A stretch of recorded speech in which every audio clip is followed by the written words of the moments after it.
കൊടിമറയ്ക്കുമ്പോൾ കോൺഗ്രസ് അണികൾ കൈയടിച്ചേക്കാം, പക്ഷേ ഞങ്ങൾ സമരമുഖത്തുണ്ടാകും.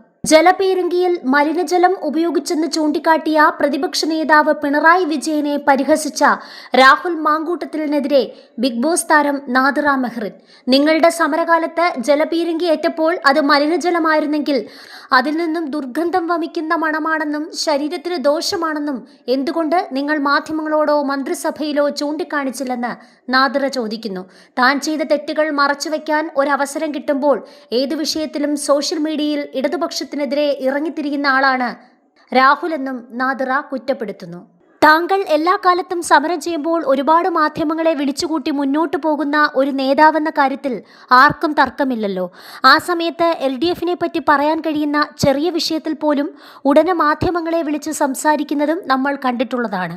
അതായത് രമണ, ഒരു വിദ്യാർത്ഥി തിരുവനന്തപുരത്ത് അല്ലെങ്കിൽ ഒരു ചെറുപ്പക്കാരൻ തിരുവനന്തപുരത്ത് കൂടി നടന്നു പോകുമ്പോൾ അവൻ്റെ കാലിൽ ഒരു മൊട്ടുസൂചി കൊണ്ടാൽ അത് LDF ഗവൺമെൻറ്റിൻ്റെ കയ്യിലെ പോരായ്മയാണെന്ന് പറഞ്ഞ് മാധ്യമങ്ങളെ വിളിക്കുന്നയാളാണ് നിങ്ങൾ. നിങ്ങൾക്ക് നിങ്ങളുടെ സമരകാലത്ത് ജലപീരങ്കി ഏറ്റപ്പോൾ അത് മലിനജലമായിരുന്നെങ്കിൽ അതിൽ നിന്നും ദുർഗന്ധം വമിക്കുന്ന മണമാണെന്നും ശരീരത്തിന് ദോഷമാണെന്നും എന്തുകൊണ്ട് നിങ്ങൾ മാധ്യമങ്ങളോടോ മന്ത്രിസഭയിലോ ചൂണ്ടിക്കാണിച്ചില്ല? LDF കാലത്ത് PM ശ്രീ പദ്ധതി മരവിപ്പിക്കാൻ തീരുമാനിച്ചത് പ്രതിപക്ഷമായിരുന്ന കോൺഗ്രസിൻ്റെയോ അതിൻ്റെ ബഹുജന സംഘടനകളുടെയോ സമരത്തെ തുടർന്നല്ല, LDFിലെ രണ്ടാം കക്ഷിയായ CPIയുടെ ശക്തമായ നിലപാടിനെ തുടർന്നായിരുന്നു. എന്നാൽ ഞങ്ങൾ അധികാരത്തിൽ വന്നാൽ PM ശ്രീ അറബിക്കടലിൽ എറിയുമെന്ന് പറഞ്ഞ മുസ്ലിം ലീഗിൻ്റെ നേതാവും മന്ത്രിയുമായ KM ഷാജിയും മുസ്ലിം ലീഗും ഈ വിഷയത്തിൽ ഇന്ന് സ്വീകരിക്കുന്ന നിലപാട് എന്താണ്?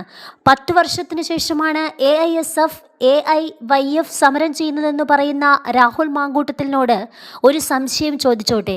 PM ശ്രീ നിലപാടിനെതിരെ LDF കാലത്ത് പ്രസ്താവന നടത്തിയ യൂത്ത് കോൺഗ്രസ് നേതാക്കളും KSU കുഞ്ഞുങ്ങളും ഇന്നെവിടെയാണ്?